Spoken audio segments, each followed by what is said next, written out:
ഹരേ രാമ രാമ രാമ ഹരേ ഹരേ, ഹരേ കൃഷ്ണ കൃഷ്ണ കൃഷ്ണ ഹരേ ഹരേ.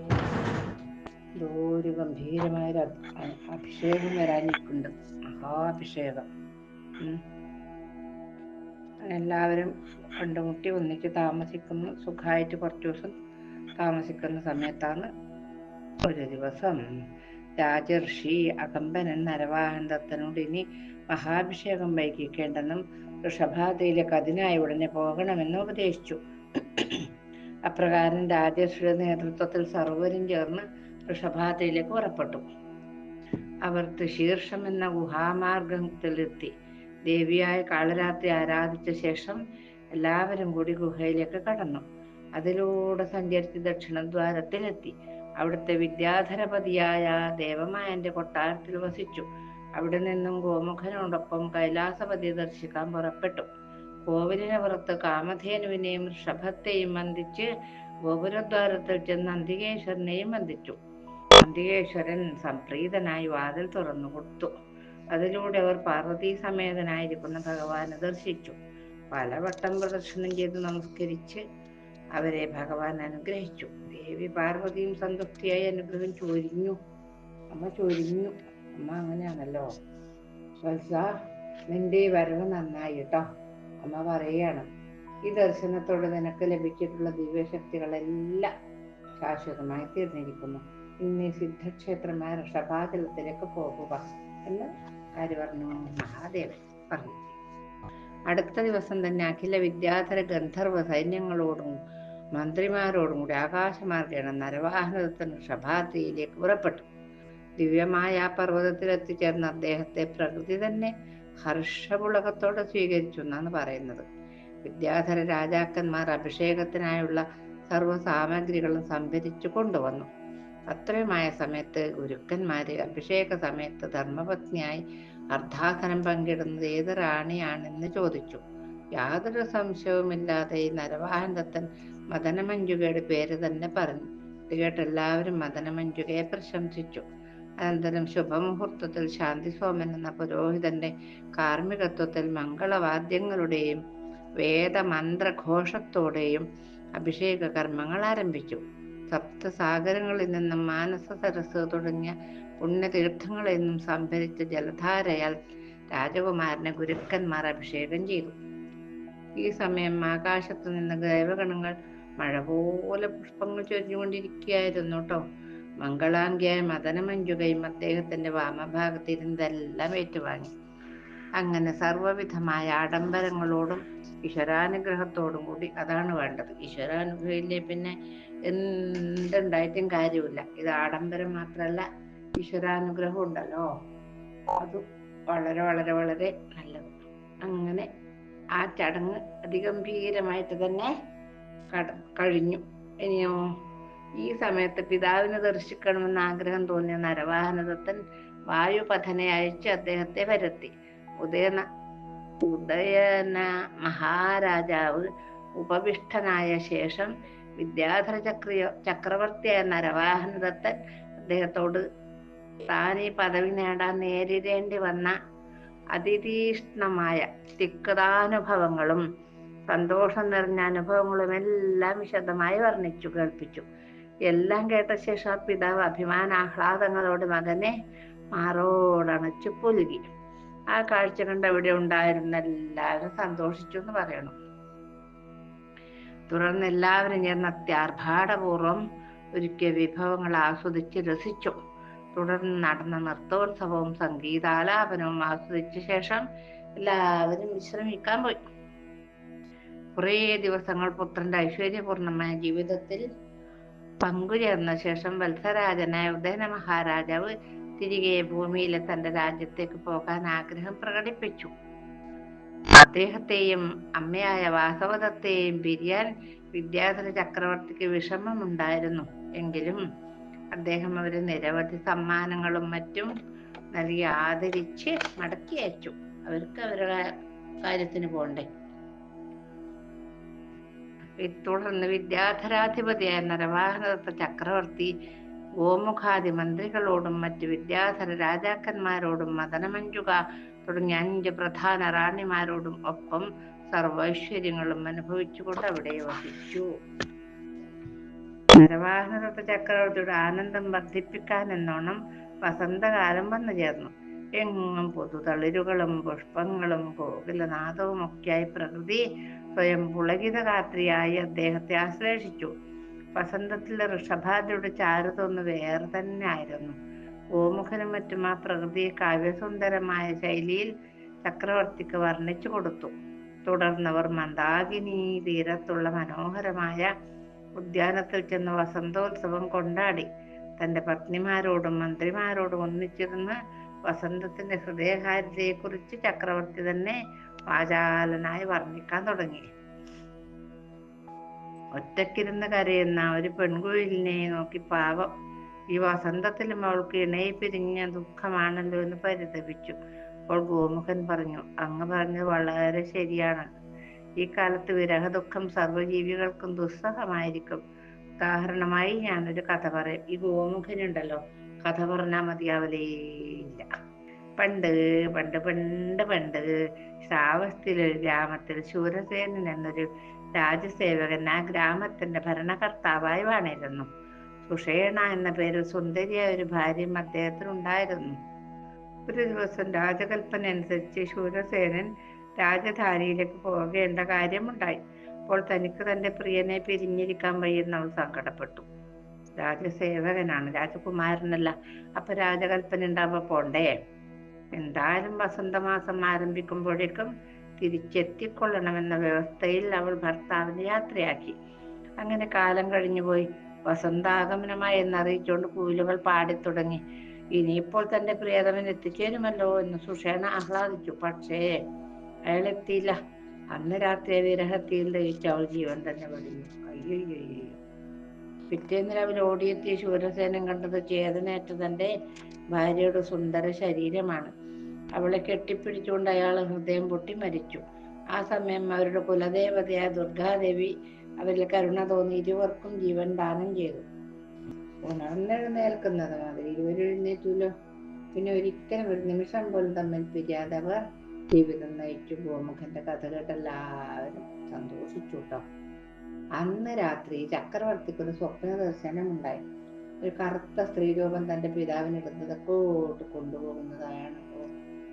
ദുർലക്ഷണമല്ലേത് അദ്ദേഹം കണ്ടത്. ഇതിൽ വല്ല ദുസ്സൂചനയുമുണ്ടോ എന്നറിയാൻ വിഘ്നവി എന്ന പേരിലെ മന്ത്രദേവതയെ അദ്ദേഹം ധ്യാനിച്ചു പ്രത്യക്ഷയാക്കി തന്റെ സ്വപ്ന വൃത്താന്തം അറിയിച്ചു. എന്താണ് അതിന്റെ പൊരുളെന്ന് അദ്ദേഹം അന്വേഷിച്ചു. ആ ദേവത ഇപ്രകാരം അറിയിച്ചു. അങ്ങയുടെ പിതാവായ വത്സരാജൻ കൗശാംബിയിലിരിക്കെ ഉജ്ജയിനിയിൽ നിന്ന് ദൂതൻ വന്ന് അവിടുത്തെ രാജാവായ ചണ്ഡമഹാസേനൻ മരിച്ചുപോയ വൃത്താന്തം അറിയിച്ചു. രാജാവിനൊപ്പം അദ്ദേഹത്തിന്റെ പത്നി അങ്കാരവതിയും മരിച്ചു. ഈ വാർത്ത കേട്ട് അങ്ങയുടെ പിതാവ് മോഹാലസ്യപ്പെട്ടുപോയി. പിന്നീട് എഴുന്നേറ്റിരുന്ന് വാസവദത്ത രാജ്ഞിയോടൊപ്പം ഒരുപാട് അനുശോചിച്ചു.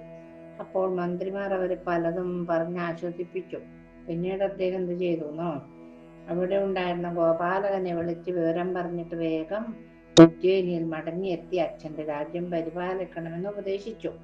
അപ്പോൾ ഗോപാലകൻ തന്റെ സഹോദരിയെ പിരിഞ്ഞു പോകാൻ വിഷമമുണ്ടെന്നും അച്ഛനില്ലാത്ത രാജ്യം കാണാൻ തന്നെ ഇഷ്ടമില്ലെന്നും രാജ്യം തന്റെ അനുജനായ പാലകൻ ഭരിക്കട്ടെ എന്നും പറഞ്ഞു. ഗോപാലകനും പാലകനും അത് കേട്ട് വത്സരാജൻ തന്റെ മന്ത്രിയായ രുമണ്വാനെ ഉജ്ജയിനിയിലേക്ക് പറഞ്ഞയക്കുകയും പാലകനെ അവിടുത്തെ രാജാവായി വാഴിക്കുകയും ചെയ്തു.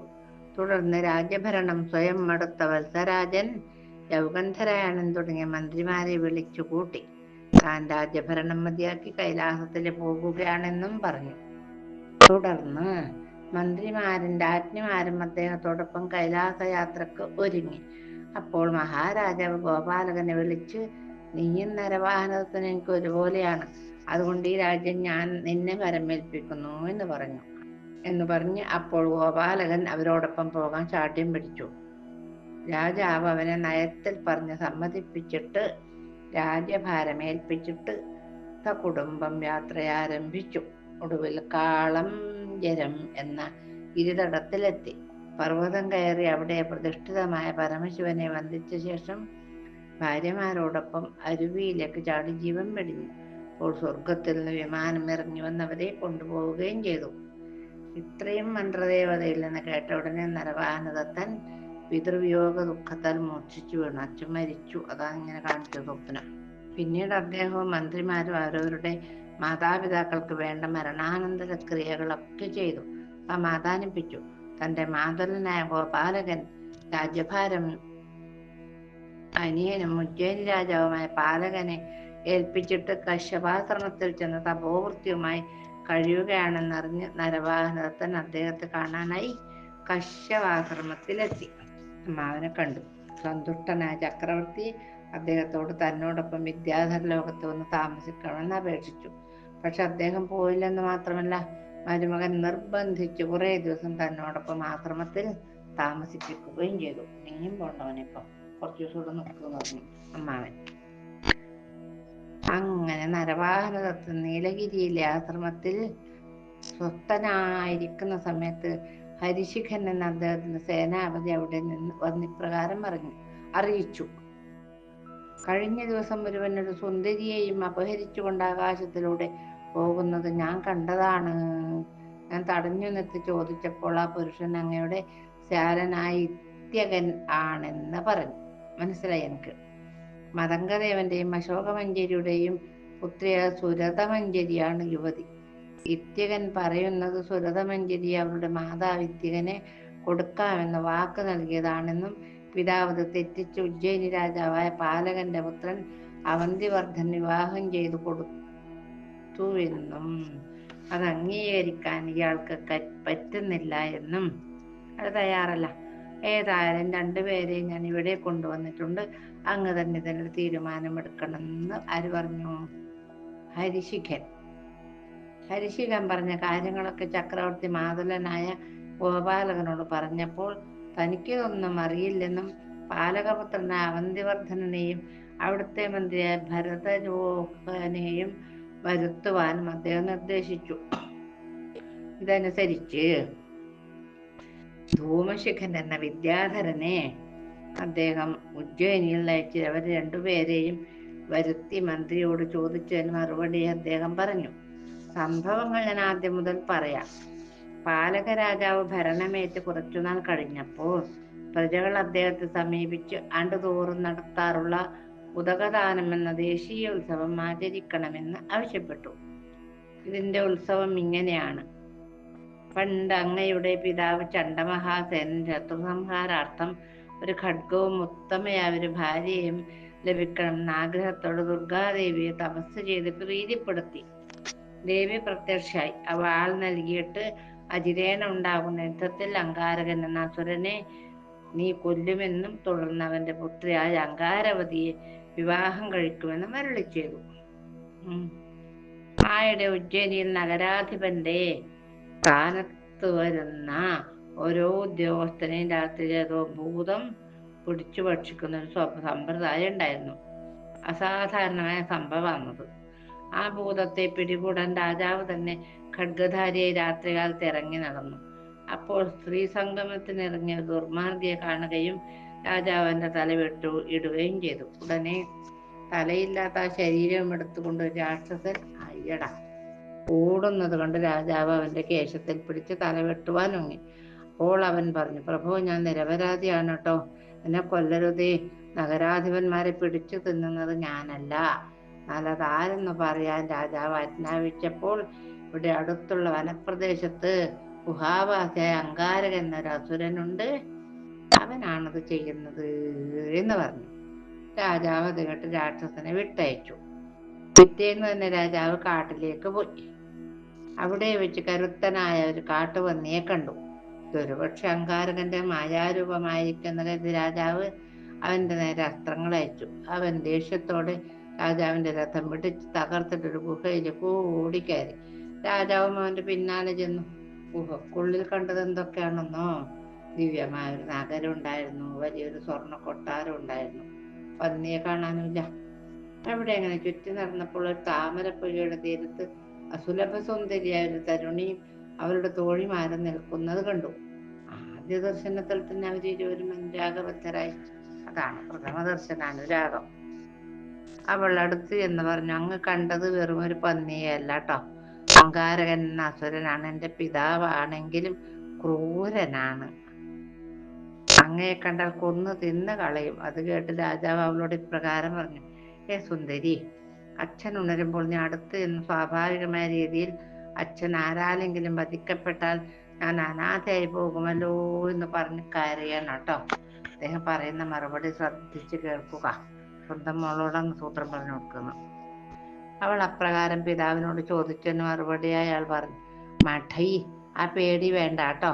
വജ്രകായനായ എന്നെ ഒരാൾക്കും കൊല്ലാനാവില്ല. എൻ്റെ ഇടത് കൈയിൽ മാത്രമാണ് മരണകാരണമായ മർമ്മമുള്ളത്. ആ കയ്യിൽ എപ്പോഴും വില്ല് ധരിച്ചിരിക്കുകയാൽ മുറിവേൽക്കുകയുമില്ല. ഒരിടത്ത് ഒളിച്ചു നിന്ന് രാജാവ് ഈ സംസാരം കേട്ടു. തുടർന്ന് അസുരൻ സന്ധ്യാദാനത്തിനിരുന്ന തക്കം നോക്കി രാജാവ് കുലച്ച വില്ലുമായി വന്ന് അവനെ യുദ്ധത്തിന് വിളിച്ചു. അവൻ ചാടി എഴുന്നേറ്റതും ഇടത് കൈയിലെ മർമ്മസ്ഥാനത്ത് തന്നെ അസ്ത്രം തറച്ചവനെ കൊന്നു കേട്ടോ. എന്നെ കൊന്നവൻ വർഷം തോറും ഈ നാളിൽ ജലധാരാർപ്പണം നടത്തിയില്ലെങ്കിൽ അവൻ്റെ 5 മന്ത്രിമാർക്ക് നാശമുണ്ടാകും എന്ന് മരണസമയത്ത് അസുരൻ ശപിച്ചു. ജലധാരയാ. ഗംഗാരവതിയെ വിവാഹം കഴിച്ച് ഉജ്ജയിനിൽ തിരികെ എത്തിയ അങ്ങയുടെ പിതാവ് അങ്കാരകനെ ഉദ്ദേശിച്ച് വർഷം തോറും ജലദാന കർമ്മം ഒരു മഹോത്സവമായി ആചരിക്കുമായിരുന്നു. പ്രജകൾ ഇപ്രകാരം പറഞ്ഞത് കേട്ട് പാലക രാജാവ് യഥാവിധി മൂലദാന കർമ്മം നിർവഹിച്ചു. ആഘോഷങ്ങൾക്കിടയിൽ ഒരാന ഇടഞ്ഞ് വലിയ കുഴപ്പങ്ങളുണ്ടാക്കി. ആന ഓടി ഒരു എത്തിയ സമയത്ത് സുന്ദരിയായ ഒരു ചണ്ടാള കന്യക കൂസലില്ലാതെ ആനയുടെ മുന്നിലേക്ക് ചെന്നു.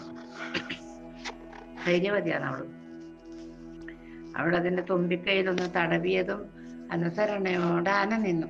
അതിൻ്റെ കൊമ്പുകളിൽ തൻ്റെ ഉത്തരീയം കൊണ്ട് ഊഞ്ഞാല് കെട്ടി അതിലിരുന്നവൾ ആടുന്നത് കണ്ട് ജനങ്ങൾ അത്ഭുതപ്പെട്ടു. ഈ വാർത്ത കേട്ട് പാലക രാജാവിൻ്റെ പുത്രൻ അവന്തിവർദ്ധനൻ അവിടെ എത്തുകയും അവളെ കണ്ട് ഭ്രമിക്കുകയും ചെയ്തു. രാജകുമാരനെ കണ്ട് ലജ്ജിതയായ അവൾ ആനയെ വിട്ട് തൻ്റെ വസതിയിലേക്ക് ഓടിപ്പോയി. അവളെക്കുറിച്ച് മാത്രം ചിന്തിച്ചുകൊണ്ട് രാജധാനിയിലെത്തി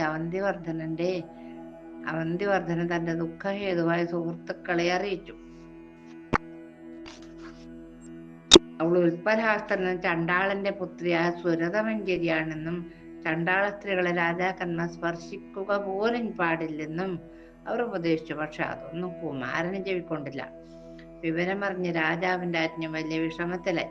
എങ്കിലും റാണിയെ സമാധാനിപ്പിക്കാൻ രാജാവ് പറഞ്ഞു, അവൻ്റെ മനസ്സിനെ ആകർഷിക്കാൻ കഴിഞ്ഞോളൂ വെറുമൊരു ചണ്ടാള കന്യക ആയിരിക്കില്ല, ഏതോ ദിവ്യസ്ത്രീ ആയിരിക്കും. അതിനുദാഹരണമായി ഞാനൊരു കഥ പറയാം. ആ ഉദാഹരണ കഥ നാളെ നമുക്ക് കേൾക്കാം. എനിക്ക് വൈകിയ വേളയിൽ ഉദാഹരണ കഥയൊന്നും കേൾക്കാൻ സമയമില്ലല്ലോ.